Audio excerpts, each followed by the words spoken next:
Welcome to கலாஸ் கறிவு. இன்றைக்கி நம்ம special என்னென்னா அதிரசம் தான். தீபாவளி ஸ்பெஷல். தீபாவளி தான் இப்போ வந்தாச்சு.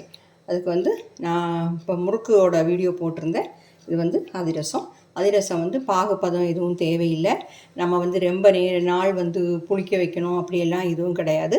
3 மணி நேரம் தான் நான் இந்த மாவை புளிக்கிறதுக்காக வச்சுருந்தேன். சீக்கிரமாக பண்ணிடலாம். சீக்கிரமாக அது ஃப்ரை ஆகிடும். ஓகே, இப்போ நான் செஞ்சது மாதிரி நீங்கள் பார்த்து செய்யுங்க. ரொம்ப நேரம் அதை முருக விடாதீங்க. ரொம்ப கல் மாதிரி ஆகிடும். அதனால் சாஃப்டாக சீக்கிரம் அந்த 2 சைடும் ப்ரௌன் கலர் ஆன உடனே நீங்கள் எண்ணெயிலேருந்து மாற்றிடலாம். ரொம்ப ஈஸியாக பண்ணிடலாம். பிகினர்ஸுக்கு கூட பண்ணலாம். கரெக்டாக இந்த தீபாவளிக்கு ட்ரை பண்ணி பாருங்கள். அது எப்படி பண்ணுறதுங்கிறது பார்க்கலாம் வாங்க. பாருங்கள், அதிரசம் பண்ணுறதுக்காக நான் 1 கப்பு பச்சரிசி தான் எடுத்துருக்கிறேன். கொஞ்சமாக பண்ணி காட்டுறதுக்கு தான். தீபாவளி டைமில் நிறைய பண்ணிக்கலாம் அப்படின்னு இப்போ உங்களுக்கு காட்டுறதுக்காக நான் 1 கப்பு பச்சரிசி ஒரு 3 மணி நேரமாக தண்ணியில் ஊற வச்சுருந்தேன். ஒரு 2 மணி நேரம் ஊற வச்சாலும் போதும். இதை தண்ணியெல்லாம் வடிகட்டி எடுத்துக்கலாம். முதல்ல பாருங்கள், தண்ணியெல்லாம் போகிற மாதிரி இந்த மாதிரி போட்டு வச்சுருக்கிறேன். இதை நம்ம ஒரு துணியில் ஒரு டவலில் இப்படி விரித்து ஒரு 10 நிமிஷம் போட்டிருந்தா போதும். இதுக்காக நான் வெல்லம், இந்த மாதிரி மண்டை வெல்லம்னு சொல்லுவோமே, அதுதான் எடுத்துருக்கிறேன். நீங்கள் அச்சு வெல்லம் எடுக்காதீங்க, நல்லா இருக்காது. இந்த மண்டை வெல்லமே எடுத்துக்கோங்க. இதை நான் இப்போ 1 கப்பு அரிசிக்கு 1 கப்பு இந்த மண்டை வெல்லத்தை இந்த மாதிரி பொடி பண்ணி வச்சுருக்கிறேன். இதை நாம் பாகு எடுக்கணும். இந்த பாகு காய்ச்சும் போது அதுக்கு பாகு பதம் ஒன்றும் தேவையில்லை. அந்த மாதிரிலாம் இல்லாமல் நம்ம ஈஸியாக பண்ணக்கூடிய அதிரசம் தான். ஆனால் ரொம்ப டேஸ்ட்டாகவும் இருக்கும். ஓகே, இந்த மாதிரி ஒரு டவல் விரிச்சிட்டு நாம் இதை போட்டுடலாம். ஒரு 10 நிமிஷம் இப்படி போட்டிருந்தா போதும். ஃபேனுக்கு கீழே போட்டுக்கோங்க. இல்லைன்னா நீங்கள் காத்தோட்டமான ஒரு இடத்துலையும் இந்த மாதிரி விரித்து போட்டிருந்தா அதில் உள்ள ஈரப்பதம் கொஞ்சமாக குறைஞ்சிடும். ஏன்னா கொஞ்சம் ஈரப்பதம் வேணும் நாம் பொடிக்கிறதுக்கு. நான் மிக்ஸி ஜாரில் போட்டு இதை பொடி பண்ணி தான் எடுக்க போகிறோம். ஒரு 10 நிமிஷத்துக்கு அப்புறம் நாம் எடுக்கலாம். அப்போ இந்த மாதிரி இருக்கட்டும். 10 நிமிஷம் ஆகட்டும். 10 நிமிஷங்கிறது 15 நிமிஷம் போட்டிருந்தாலும் ஒன்றும் பிரச்சனை இல்லை.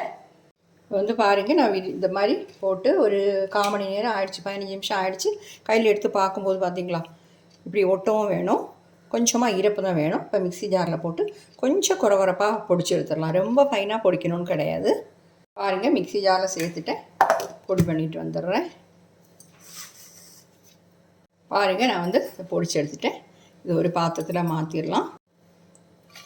இந்த மாதிரி கொஞ்சம் பெருசாக உள்ள பாத்திரமாக எடுத்துக்கோங்க. ஏன்னா நம்ம மாவு பெருசேறதுக்கு ஈஸியாக இருக்கும்.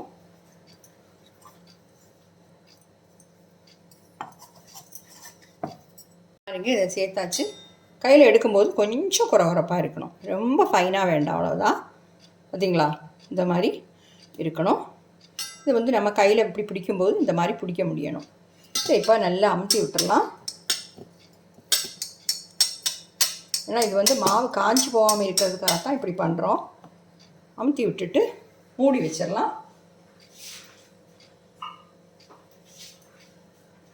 இருக்கட்டும். இந்த டைமில் நாம் வெள்ளைப்பாகு ரெடி பண்ணிடலாம். பாருங்கள், வெள்ளைப்பாகு ரெடி பண்ணுறதுக்கு 1 கப்பு இந்த மாதிரி உடைச்சி வச்சுருக்கேன் வெல்லம். ஒரு 2 ஸ்பூன் தண்ணி சேர்த்தா போதும். நிறைய தண்ணி தேவையில்லை. டைமை கம்மி பண்ணி வச்சுட்டு வெல்லம் நல்லா கரையணும். அவ்வளோதான். பாகுப்பதம் எதுவும் தேவையில்லை. 2 ஸ்பூன் தண்ணி சேர்த்தப்பமே பார்த்தீங்களா, நல்ல தண்ணி மாதிரி இருக்குது. இப்போ நாம் இந்த மாவு கூட மாவு கொஞ்சம் கை வச்சு கொஞ்சமாக இந்த மாதிரி கிளறிடலாம். நீ இதில் ஒரு 1/4 டீஸ்பூன் சுக்குத்தூள் சேர்க்கலாம். ஏன்னா நான் 1 கப்பு அரிசி தான் எடுத்துருக்கிறேன். அதோட மெஷர்மெண்ட் தான் எல்லாம் சொல்கிறேன். நீங்கள் ஜாஸ்தி எடுக்கும்போது எல்லாமே ஜாஸ்தி பண்ணிக்கோங்க. இப்போ இதுக்கு 1/4 டீஸ்பூன், மெஷர்மெண்ட் ஸ்பூனுக்கு 1/4 டீஸ்பூன் தான் இது சுக்கு பொடி. அப்புறம் ஏலக்காய் தூளும் அந்த மாதிரி 1/4 டீஸ்பூன் சேர்க்குறேன். அப்புறம் இதில் இனி நாம் கொஞ்சமாக பேக்கிங் சோடா. நம்ம நிறைய நாள், இப்போ 2 நாள் 1 நாள் அப்படியெல்லாம் நம்ம இதை வைக்கிறது இல்லை புளிக்கிறதுக்கு. அதனால் 1/4 டீஸ்பூனோடையும் பாதி சேர்த்தா போதும். ஏன்னா நம்ம நான் சொன்ன மாதிரி அரிசி கம்மியாக எடுத்ததுனால. இதோட இது 1/4 டீஸ்பூனோட பாதி தான் எடுத்துருக்கிறேன். நீங்கள் 1 கிலோ எடுக்கிறதா இருந்தால் 1/4 டீஸ்பூன் நிறைய சேர்த்துக்கோங்க பேக்கிங் சோடா. இப்போ வந்து கசகசா சேர்க்கணும். நாம் இதில் கசகசா வந்து 1 டீஸ்பூன் சேர்க்குறேன். கசகசா சேர்த்தா இன்னும் நல்லா இருக்கும் அதிரசம் வந்து. உங்களுக்கு இது வந்து விருப்பம் இல்லைன்னா அவாய்ட் பண்ணலாம். சில இடங்கள்லாம் இது கிடைக்காது வெளிநாட்டிலலாம். அப்படின்னா நீங்கள் இதை அவாய்ட் பண்ணிக்கலாம், ஒன்றும் பிரச்சனை இல்லை. எல்லாமே சேர்த்து நல்லா இந்த மாதிரி மிக்ஸ் பண்ணிடலாம்.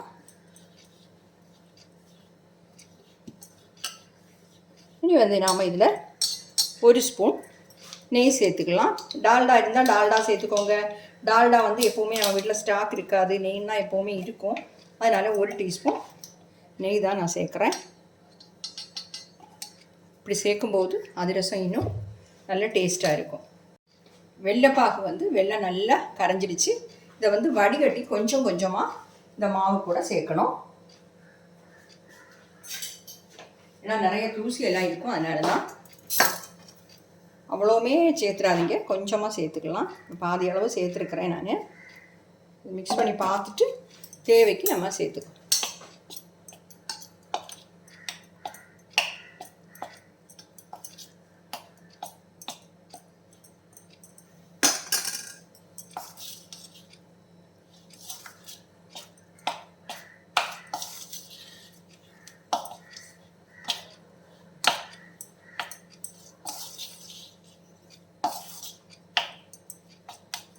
கொஞ்சம் சேர்க்கலாம். இதுதான் நம்ம வந்து வெள்ளை பாகு எடுக்கும்போது தண்ணி வந்து ரொம்ப கம்மியாக தான் சேர்க்கணும். ஏன்னா தண்ணி வந்து நீங்கள் ஜாஸ்தியாக சேர்த்துட்டிங்கன்னா நம்மளுக்கு வந்து இதுக்கு நிறைய தண்ணி தேவைப்படாது. இப்போ வந்து போதும், இது இவ்வளோ கரெக்டாக இருக்குது. நான் சேர்த்ததை விட நீங்கள் கொஞ்சம் கம்மியாக தண்ணி சேர்த்தாலும் பிரச்சனை இல்லை. சூடானதுனால சூடாகத்தான் அந்த வெள்ளைப்பாகு இதில் சேர்க்கணும். அது நம்ம கை வச்சு கிளற முடியாது.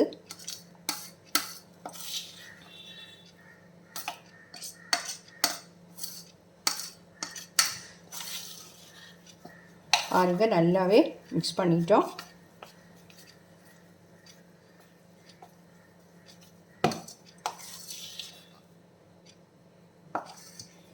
நீங்கள் வந்து ஸ்வீட்டு வந்து கொஞ்சம் கம்மியாக யூஸ் பண்ணக்கூடியவங்கன்னா நீங்கள் வந்து 3/4 கப் வெல்லம் எடுத்தாலும் போதும்.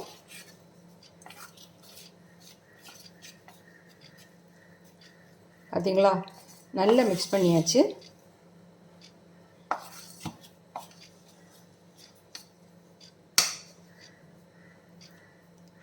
இப்போ வந்து சூடு கம்மியாயிடுச்சு, இருக்கட்டும். இது வந்து ஒரு 3 மணி நேரம் நம்ம இந்த மாதிரி மூடி வச்சிடலாம். அதுக்கப்புறம் நாம் வந்து அதிரசம் பண்ணிடலாம். நம்ம வந்து எப்போவுமே அதிரசம் பண்ணும்போது இன்றைக்கி வச்சு நாளைக்கு நாளை மறுநாள் இந்த மாதிரி எல்லாம் தான் அதிரசம் பண்ணுவோம். ஆனால் இது வந்து நம்ம அப்படி இல்லை, ஒரு 3 மணி நேரம் தான் வைக்க போகிறோம். அதுக்கப்புறம் நம்ம பண்ணிடலாம். ஓகே, பாருங்கள், நாம் இது மூடி வச்சு 3 மணி நேரம் ஆயிடுச்சு. மாவு வந்து நல்லா கெட்டி ஆயிடுச்சு. இப்போ வந்து இந்த வெள்ளைப்பாகு எடுக்கும்போது உங்களுக்கு கொஞ்சம் மீதி வந்துன்னா நீங்கள் வந்து அதை வச்சுருங்க, வேறு எதுக்காக நம்ம யூஸ் பண்ணலாம். இல்லை நான் இப்போ சேர்த்த மாதிரி தண்ணி அளவாக சேர்த்திங்கன்னா கரெக்டாக தான் இருக்கும், ஒன்றும் ஜாஸ்தி ஆகிடாது. நான் சேர்த்த விட 1 டீஸ்பூன் கம்மியாக நீங்கள் சேர்த்தா கூட போதும், ஆனால் கூடுதலாக சேர்த்துறாதீங்க. பாருங்கள், பார்த்தீங்களா எவ்வளோ கெட்டியாக இருக்குது பார்த்தீங்களா? நம்மளுக்கு இந்த பதத்துக்கு தான் வேணும். இப்படி எடுத்து நம்ம பால் மாதிரி உருட்டும் போது இந்த மாதிரி கிடைக்கணும். இதை வந்து நாம் ஒரு வாழை இலை எடுத்து அதில் வந்து நாம் இப்போ இதை பரப்ப போகிறோம். இல்லை உங்கள்கிட்ட வாழை இலை இல்லைன்னா நீங்கள் வந்து பட்டர் பேப்பரோ பிளாஸ்டிக் பேப்பரோ எது வேணாலும் எடுத்துக்கலாம். அதில் கொஞ்சமாக ஆயில் க்ரீஸ் பண்ணிக்கணும். பண்ணிவிட்டு ஒவ்வொரு பாலாக எடுத்து இதில் வச்சு பரப்பிடலாம்.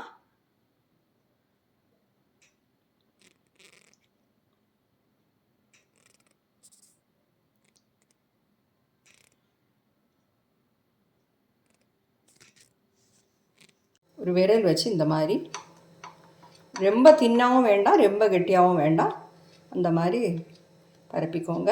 நடுவில் ஒரு ஹோல் வந்து கொஞ்சம் பெருசாகவே போட்டுக்கலாம். பார்த்தீங்களா, இந்த மாதிரி எண்ணெயை காய வச்சுட்டு கையில் இப்போ இதை எடுத்து இப்படி போட்டுற வேண்டியது தான். ஈஸியாக பண்ணிடலாம். ஓகே. பாருங்கள், இவ்வளோ திக்காக இருக்கட்டும். ரொம்ப நைஸாகவும் இல்லை, ரொம்ப திக்காகவும் இல்லை. எண்ணெய் வந்து நல்லா காஞ்சாச்சான்னு பார்த்தேன். காஞ்சிடுச்சு. இப்போ மீடியம் ஃப்ளேமில் வச்சு நாம் ஒன்றுனா போட்டுடலாம்.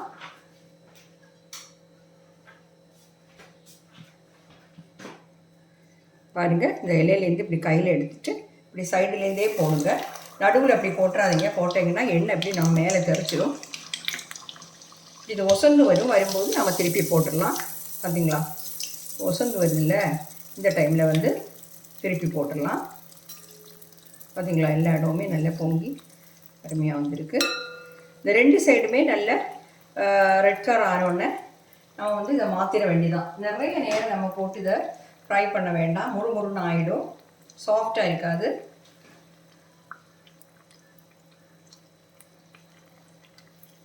பார்த்தீங்களா, 2 சைடுமே கலர் மாறிடுச்சு. நாம் எண்ணெயிலேருந்து எடுத்துடலாம். இது வந்து நான் முதல்ல போட்டு பார்த்த மாவு அதில் ஒட்டி இருக்கு. அவ்வளோ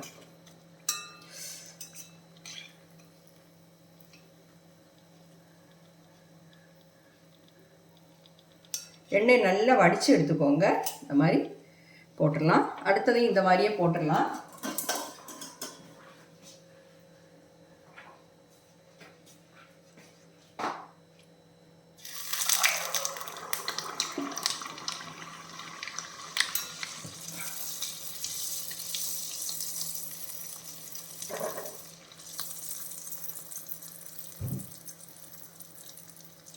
உசந்து வந்துட்டு பார்த்தீங்களா, அப்போ திருப்பி போட்டுடலாம். மீதி உள்ளதை நான் இந்த மாதிரியே பண்ணி எடுத்துடுறேன். இது வந்து சீக்கிரமாக வெந்துடும்.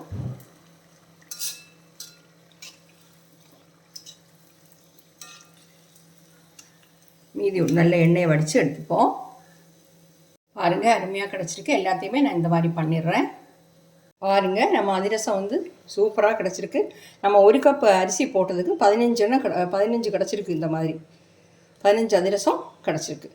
ஓகே, அது வந்து நல்ல சாஃப்டாக தான் இருக்குது. நான் வேறு ஒன்று உங்களுக்கு எடுத்து காட்டுறேன்.